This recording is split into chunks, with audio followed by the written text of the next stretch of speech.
అదే RTV app వార్తల్ని క్షణాల్లో చదివే అవకాశం ఉంటుంది. ఒక న్యూస్ పేపర్, ఒక టెలివిజన్ ఛానల్ మీ చేతుల్లో ఎప్పుడూ ఉంటాయి.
ఏదైతే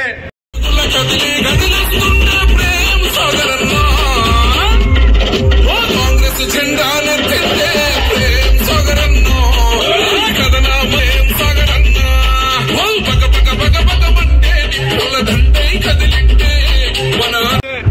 నిన్న అసెంబ్లీలో మరియు క్యాబినెట్ లో కులగణన మరియు ఎస్సీ వర్గీకరణపై అసెంబ్లీ మరియు క్యాబినెట్ ఆమోదం సందర్భంగా ఈరోజు మా పెద్దలు గౌరవనీయులు మంచిర్యాల శాసనసభ్యులు శ్రీ కొక్కిరాల ప్రేమసాగర్ గారి నాయకత్వంలో, అదేవిధంగా జిల్లా కాంగ్రెస్ పార్టీ అధ్యక్షురాలు సురేఖమ్మ గారి నాయకత్వంలో ఈరోజు కాంగ్రెస్ పార్టీ ఆధ్వర్యంలో ముఖ్యమంత్రి రేవంత్ రెడ్డి గారికి, అదేవిధంగా ఉప ముఖ్యమంత్రి బట్టి విక్రమార్క గారికి, మంత్రివర్గానికి కూడా పాలాభిషేకం చేసి ఇక్కడ ఘనంగా సంబరాలు జరుపుకుంటూ స్వీట్లు పంచుకోవడం జరిగింది, బాణసంచ పెంచడం జరిగింది. ఏదైతే కులగణన అనే కార్యక్రమం పెద్దలు మరియు కాంగ్రెస్ పార్టీ జాతీయ నాయకులు రేవంత్ రెడ్డి గారు మన తెలంగాణ అసెంబ్లీ ఎన్నికల ముందు తను ఇక్కడికి వచ్చినప్పుడు ఎన్నికల వాగ్దానంలో భాగంగా తెలంగాణలో కాంగ్రెస్ పార్టీ అధికారంలోకి వస్తే కులగణన చేపడతామని చెప్పడం జరిగింది.